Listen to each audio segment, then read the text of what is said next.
Welcome to the e-learning platform of Dr. Bapuji Sangha Institute of Engineering and Technology. Today we are going to see the adulteration of cement. Adulteration means mixing of very fine stone dust, fine silt, fly ash, lime powder to old cement to increase volume of fresh cement. This adulteration can affect important properties of cement, so it can cause a serious problem for stability of the structure. Therefore, it is necessary to detect and prevent the adulteration of cement. तर अडल्ट्रेशनचं मराठीत अगदी सांगायचं झालं तर adulteration म्हणजे भेसळ. जसं आपण बघतो की दुधामध्ये पाणी मिसळलं जातं आणि दुधाची क्वांटिटी वाढवली जाते, त्यामुळे काय होतं की जे ओरिजिनल दूध असतं त्याची क्वालिटी थोडीफार आपल्याला खराब मिळते. तसंच काय होतं की सिमेंट मॅन्युफॅक्चरिंग कंपन्यांकडून सिमेंटसारखंच दिसणारं दुसरं मटेरियल काय केलं जातं, त्या ओरिजिनल जे फ्रेश सिमेंट असतं त्यामध्ये मिक्स केलं जातं. तर हे जे मिक्सिंग असतं त्या इन्ग्रेडियंट्सचं त्याला आपण अडल्ट्रेशन असं म्हणतो. तर अडल्ट्रेशनमुळे काय होतं तर सिमेंटमध्ये हे एक्स्ट्रा मटेरियल ॲड झाल्यामुळं सिमेंटची ज्या बेसिक प्रॉपर्टी आहे त्या प्रॉपर्टी चेंज होतात.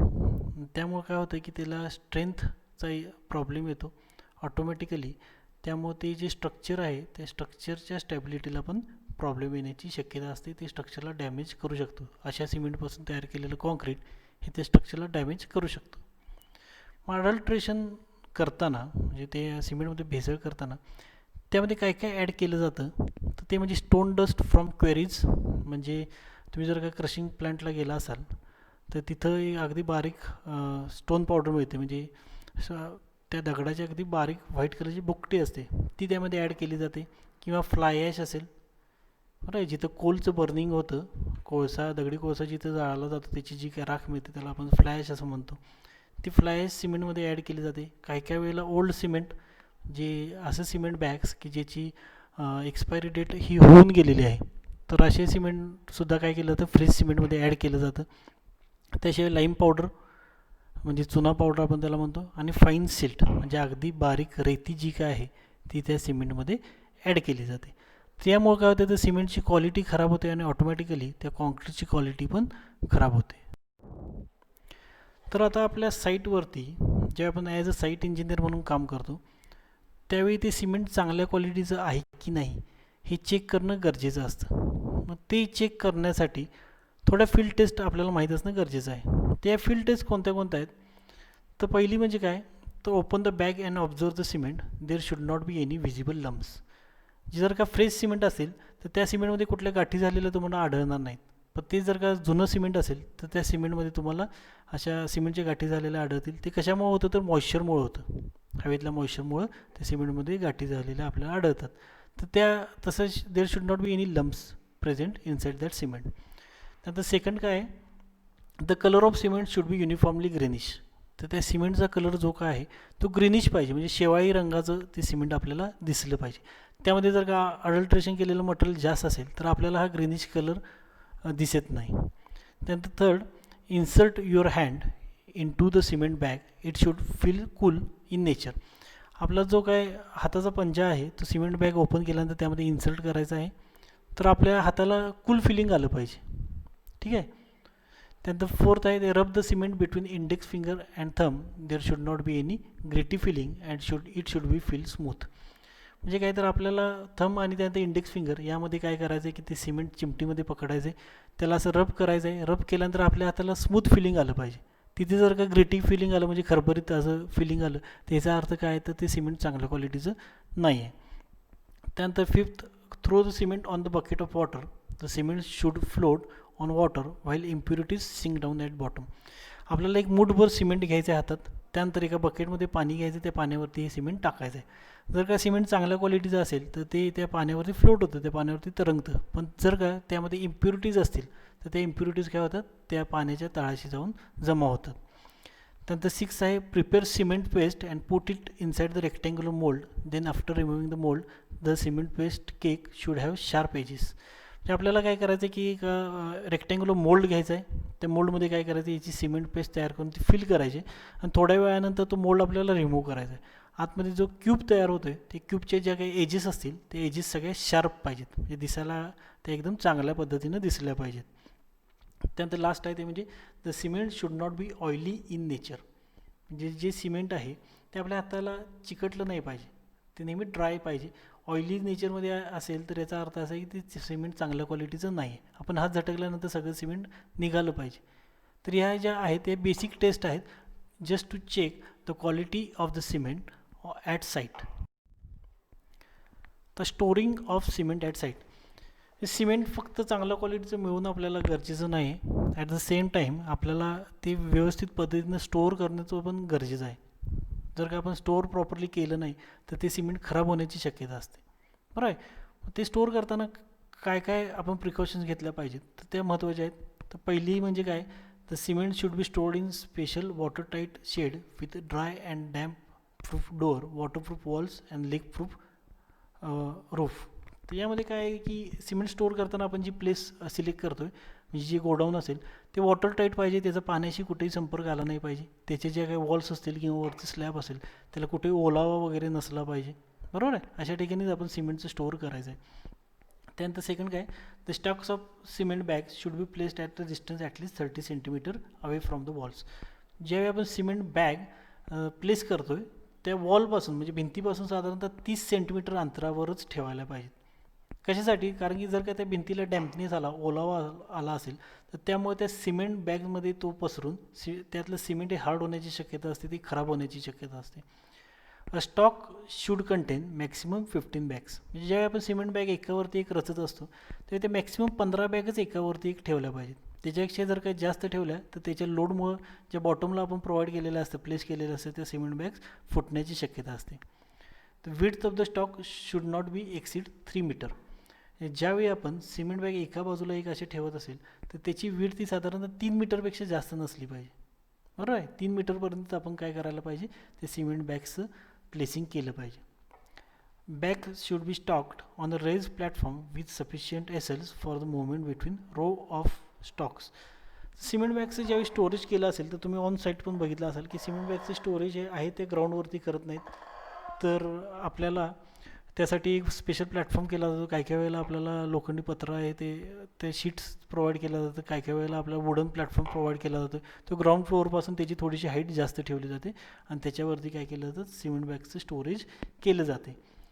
त्यानंतर लास्ट आहे ते म्हणजे bags should be stored in such a way that the bags received first should be use first. म्हणजे सिमेंट बॅग आपण यूज करताना ज्या पहिला प्लेस केलेल्या आहेत गोडाऊनमध्ये त्या पहिला यूज केल्या पाहिजेत, आणि ज्या आपण नंतर प्लेस करतो आहे त्या उशिरा आपण यूज केल्या गेल्या पाहिजेत. म्हणजे ज्या आपण पहिला रिसीव होतात त्या पहिला यूज केल्या पाहिजेत, ज्या लेटर रिसीव होतात त्या नंतर आपण त्याचा यूज केला गेला पाहिजे. तर ह्या ज्या आहेत या बेसिक प्रिकॉशन्स आहेत. कशासाठी, तर for the storage of cement at site. Now we are going to see the effect of storage of cement on the properties of it. Due to reaction between cement and oxygen present in air, the cement becomes harder and useless. Due to long storage of cement, it loses its property of hydration. Therefore, it loses its strength. Hence, it is necessary to use cement within 3 months from the date of manufacturing. तर effect of storage म्हणजे काय, तर एखाद्या वेळी जर का आपण cement हे फक्त स्टोअर केलं आणि ते यूज केलं नाही तर त्या सिमेंटची काय होते, स्ट्रेंथ हळूहळू कमी कमी होत जाते. का कमी होत जाते, कारण की आपण किती जरी प्रिकॉशन घेतले तरी त्या सिमेंटची आपल्या ॲटमॉस्फिअरमध्ये जे ऑक्सिजन प्रेझेंट असतं, एअरमध्ये जो ऑक्सिजन असतो त्या ऑक्सिजनबरोबर त्या सिमेंटची रिएक्शन ही कंटिन्यूस सुरूच असते. त्या रिएक्शनमुळे काय होतं, तर cement becomes harder and useless. म्हणजे जर आपण फ्रेश सिमेंट घेतलं, नुकतंच मॅन्युफॅक्चरिंग केलेलं असेल तर त्याची या चार्टमध्ये तुम्हाला दिसेल तर त्याची स्ट्रेंथ ही आहे तेवढीच राहते. तेच सिमेंट जर का तुम्ही 3 महिन्यानंतर यूज करणार असाल तर त्या सिमेंटची स्ट्रेंथ ही 15% म्हणजे 15% कमी झालेली असते. If you use that cement after 6 months then it will reduce the strength up to 25%. म्हणजे त्या सिमेंटची स्ट्रेंथ ही 6 महिन्यानंतर 25% कमी झालेली असते.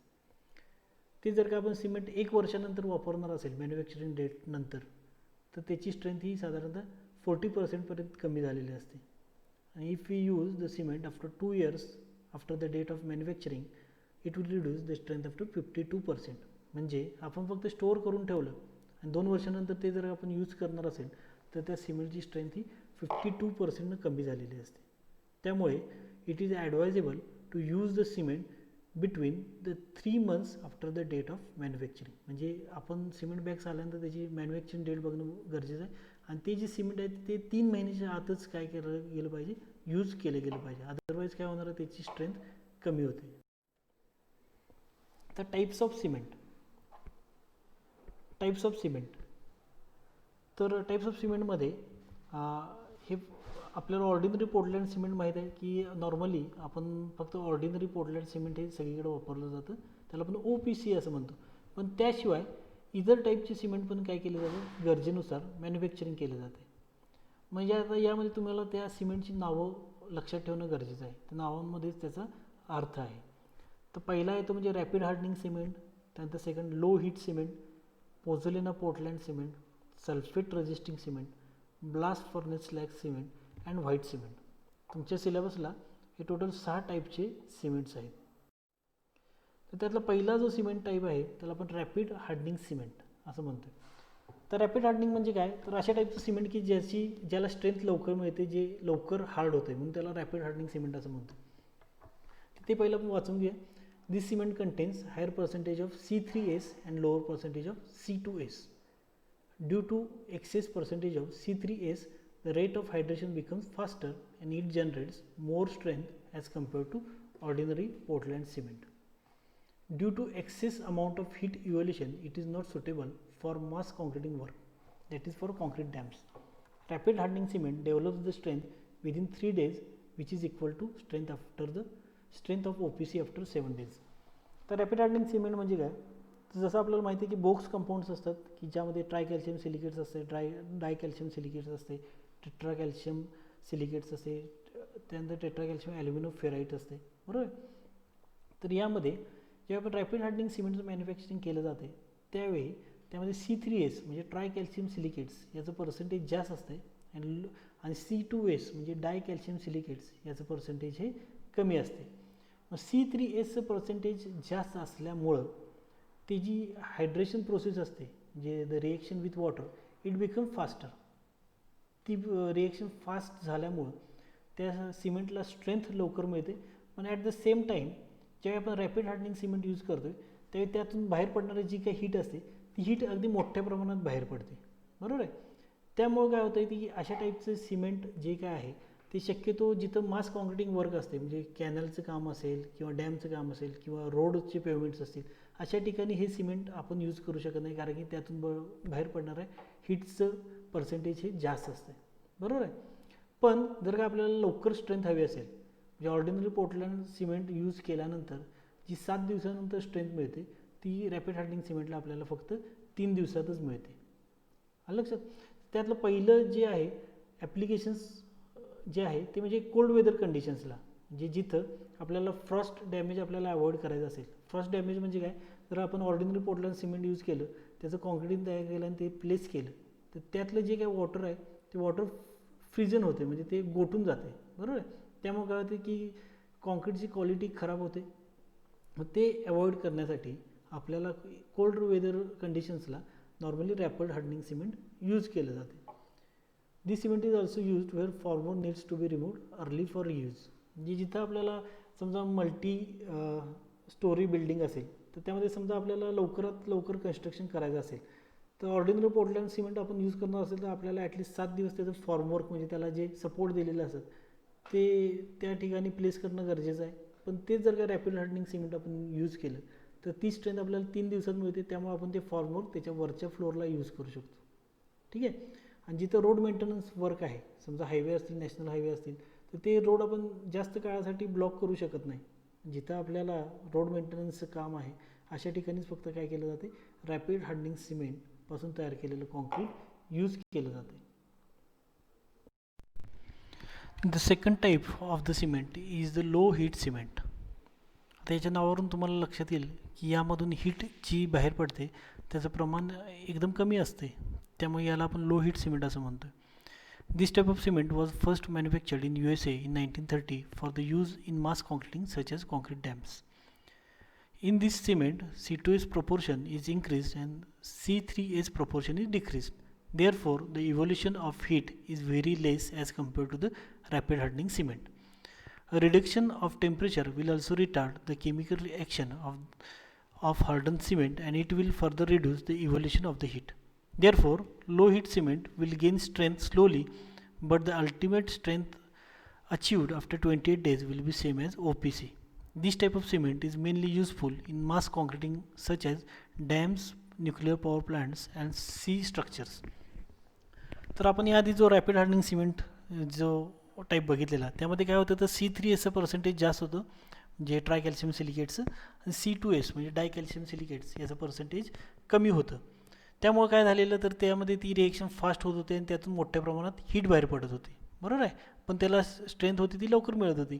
पण लो हीट सिमेंटमध्ये काय आहे तर यामध्ये आपल्याला C3S म्हणजे ट्राय कॅल्शियम सिलिकेट्स याचं पर्सेंटेज कमी असतं. C2S म्हणजे डाय कॅल्शियम सिलिकेट्स याचं पर्सेंटेज मॅन्युफॅक्चरिंगच्या वेळी जास्त ठेवलं जातं.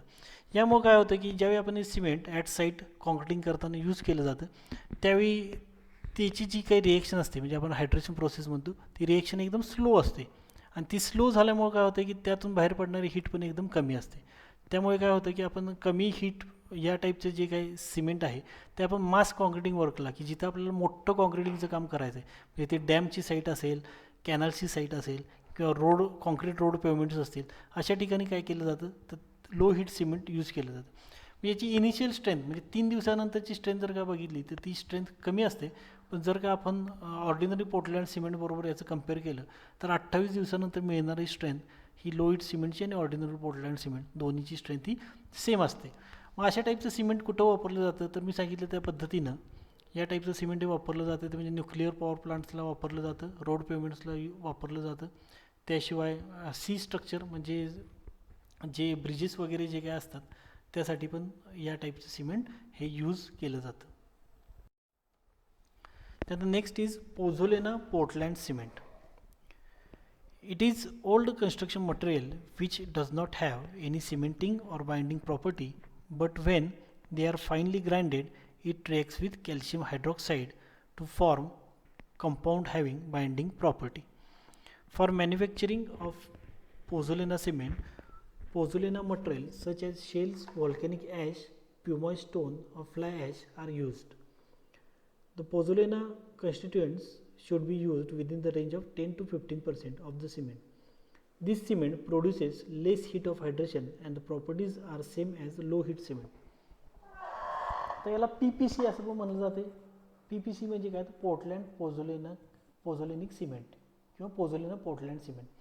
तर यामध्ये काय आहे की ज्यावेळी आपण सिमेंटमध्ये फ्रेश सिमेंटमध्ये पोझोलेनिक मटेरियल म्हणजे कुठलं तर शेल्स टाईपचे स्टोन्स त्याची पावडर, नंतर व्हॉल्कॅनिक ॲश ज्यावेळी आपण व्हॉल्कॅनिक इरप्ट होतो त्यातून जी काही ॲश आपल्याला मिळते ती फाईनली पावडर करून ती आपण यूज करू शकतो. किंवा प्युमाईज स्टोन्स म्हणजे एकदम हलके जे स्टोन्स असतात जे शक्यतो तुम्ही बघितलं असाल जी भांडी वगैरे घासायसाठी वापरलं जातं बघा, एकदम इझिली ब्रेकेबल असतात. किंवा फ्लाय ॲश हे सगळं काय केलं जातं याचं प्रॉपरली ग्राइंडिंग करून ते काय केलं जातं फ्रेश सिमेंटमध्ये मिक्स केलं जातं. मग त्यामुळे काय होतं की त्याची जी काही रिएक्शन आहे ती कॅल्शियम हायड्रॉक्साईड बरोबर होते, बरोबर आहे. आणि कॅल्शियम हायड्रॉक्साईड बरोबर त्याची रिएक्शन झाल्यामुळं त्या सिमेंटला चांगल्या पद्धतीची बाइंडिंग प्रॉपर्टी मिळते, बरोबर आहे. पण हे ज्यावेळी आपण मिक्स करतो त्याचं mixing should not be more than 10 to 15% म्हणजे 10 ते 15% आपल्याला काय करायचं की हे मिक्स करायचं आहे, ठीक आहे. तर याच्या प्रॉपर्टीज ज्या काय असतात ते प्रॉपर्टी अगदी लो हीट सिमेंटसारख्या सगळ्या याच्या प्रॉपर्टी असतात. यातून हीट जी काही बाहेर पडते ती अगदी लो असते.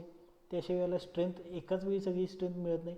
हळूहळू या सिमेंटमुळे त्या कॉन्क्रीटला काय मिळते स्ट्रेंथ मिळते.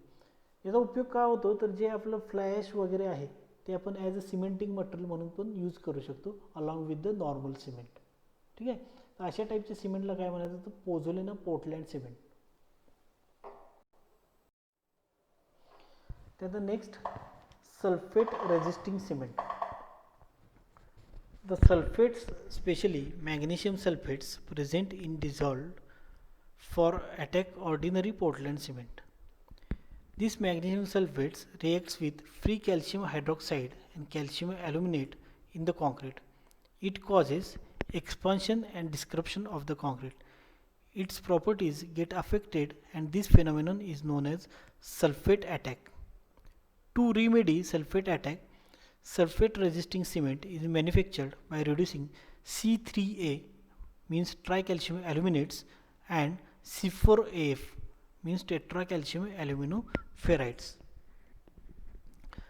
तर सल्फेट रेजिस्टिंग सिमेंट कुठं यूज केलं जातं, तर ज्यावेळी आपलं एखादं फाउंडेशनचं काम सुरू असेल तर त्याभोवती जी काही सॉईल आहे त्या सॉईलमध्ये मॅग्नेशियम सल्फेट्सचं प्रमाण जास्त असेल तर काय होतं की त्या मॅग्नेशियम सल्फेटची आपल्या सिमेंटमध्ये असलेल्या कॅल्शियम हायड्रॉक्साईड आणि कॅल्शियम ॲल्युमिनेट याच्याबरोबर काय होते, रिॲक्शन होते. बरं आहे, म्हणजे जे magnesium sulphate which is present in the soil it reacts with the calcium hydroxide and calcium aluminate present in the concrete. बरोबर आहे, ती रिॲक्शनमुळे काय होतं तर त्या कॉन्क्रीटचं एक्सपान्शन होतं, म्हणजे त्याचा जो काही व्हॉल्यूम आहे तो वाढतो आणि त्यावरती क्रॅक्स जाण्याची शक्यता असते. That is called डिस्क्रप्शन of the concrete. म्हणजे त्याचं एक्सपान्शन होतं त्यानंतर त्याचं क्रॅक्स जातात. त्यामुळे काय होतं की ते जे स्ट्रक्चर आहे त्या स्ट्रक्चरच्या स्टॅबिलिटीला प्रॉब्लेम येण्याची शक्यता असते. आणि हा जो फेनॉमेनॉन आहे, म्हणजे ही जी प्रोसेस आहे की the magnesium sulphate present in the soil which reacts with the calcium hydroxide and calcium aluminates present in the concrete and it causes expansion of the concrete is called as a sulphate attack. हे लक्षात ठेवा सगळ्यांनी की याला sulphate attack असं म्हणायचं. तर sulphate attack होऊ नये म्हणून ज्या सॉईलमध्ये मॅग्नेशियम सल्फेटचं प्रमाण जास्त आहे अशा ठिकाणी तो सल्फेट अटॅक रेजिस्ट करण्यासाठी स्पेशल टाईपचं सिमेंट वापरलं जातं, त्याला म्हणायचं सल्फेट रेजिस्टिंग सिमेंट. ठीक आहे, तर सल्फेट रेजिस्टिंग सिमेंट म्हणजे काय, तर यामध्ये C3A म्हणजे हे सिमेंट मॅन्युफॅक्चरिंग करताना C3A म्हणजे ट्राय कॅल्शियम ॲल्युमिनेट्स आणि C4AF म्हणजे टेट्रा कॅल्शियम ॲल्युमिनोफेराईट याचं प्रपोर्शन जे काय आहे ते रिड्यूस केलं जातं. त्याचं जो काय प्रपोर्शन आहे ते कमी केलं जातं की जेणेकरून तो सल्फेट अटॅक काय होतो, रेजिस्ट होतो.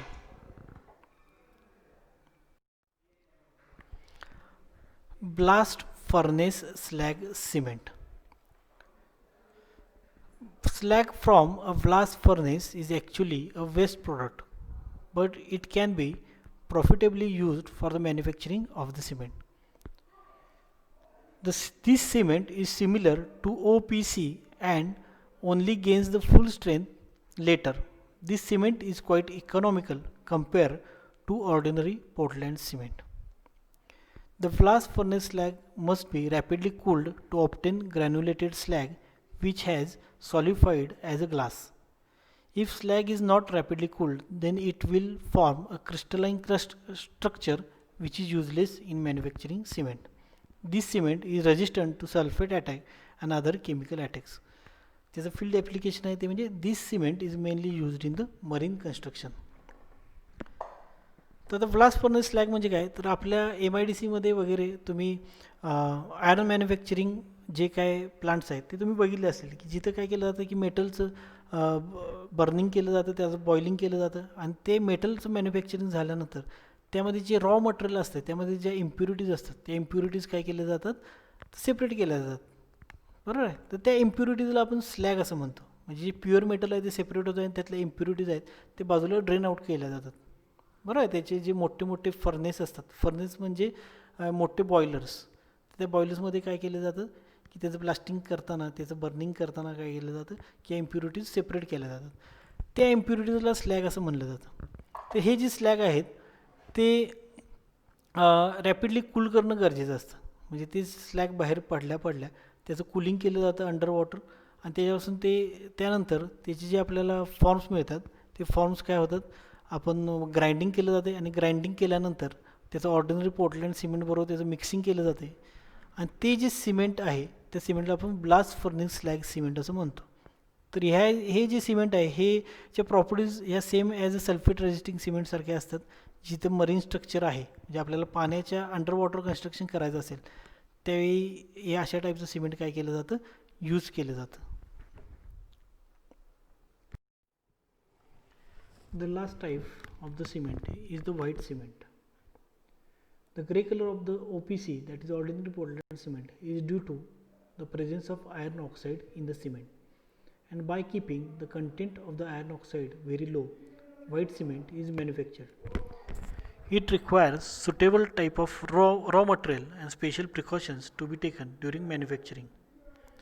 The raw material of limestone and chalk is obtained at the Jodhpur, Rajasthan. तर आता तुम्हाला माहीत आहे की व्हाईट सिमेंट हे नॉर्मली यूज केलं जातं टायलिंग वर्कसाठी, की जिथं आपल्याला वॉशरूमच्या टाईल्स असतील किंवा हाय एंड टाईल्स म्हणजे मोठ्या मार्बल टाईल्स असतील ते एकमेकाला जॉईंट करायचे असतील, ज्यावेळी टायलिंगचं काम केलं जातं त्यावेळी जॉईंट्स फिल करण्यासाठी काय केलं जातं, व्हाईट सिमेंट हे नॉर्मली यूज केलं जातं.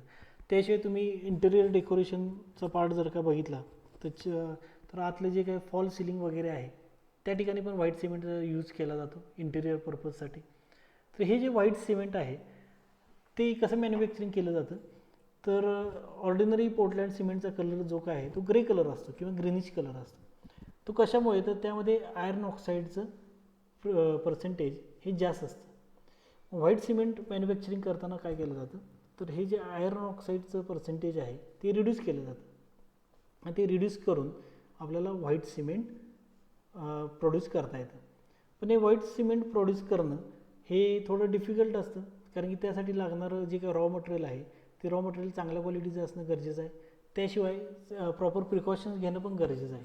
जर आपण त्याचं ज्यावेळी त्याचं बर्निंग करतो त्या बर्निंगमधून निघणारे जे फ्युम्स असतात म्हणजे त्यातून जो धूर निघतो, याचं जरी या सिमेंटबरोबर कंटॅमिनेशन झालं, ते दोन्हीचं मिक्सिंग झालं तरी काय होतं आहे की त्या सिमेंटचा तो व्हाईटिश कलर रिड्यूस होतो आहे. म्हणून यासाठी प्रॉपर प्रिकॉशन्स घेणं गरजेचं असते ड्युरिंग इट्स मॅन्युफॅक्चरिंग. म्हणून भारतामध्ये फक्त बिर्ला व्हाईट आणि JK सुपर या 2 कंपन्यांचीच आपल्याला काय मिळतं, व्हाईट सिमेंट अवेलेबल आहे. आणि त्यासाठी लागणारं जे काही रॉ मटेरियल आहे ते इंडियामध्ये राजस्थानमध्ये जोधपूरलाच फक्त अवेलेबल आहे. तर याचे ॲप्लिकेशन्स काय आहेत, तर this cement use for the decorative purpose.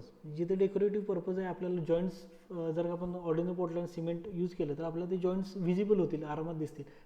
ते जॉईंट्स आपल्याला हाईड करायचे असतील 2 टाईल्समधले जॉईंट, तर या ठिकाणी काय केलं जातं की व्हाईट सिमेंट यूज केलं जातं. It is also use in high class tiling work so that joints are not visible. म्हणजे टायलिंग वर्कसाठी वापरलं जातं, इंटेरियर पर्पजसाठी पण व्हाईट सिमेंट हे नॉर्मली यूज केलं जातं. तर इथं आपला पहिला चॅप्टर संपलेला आहे. नेक्स्ट चॅप्टर आपला जो आहे त्याचं नाव आहे ॲग्रिगेट्स. थँक्यू.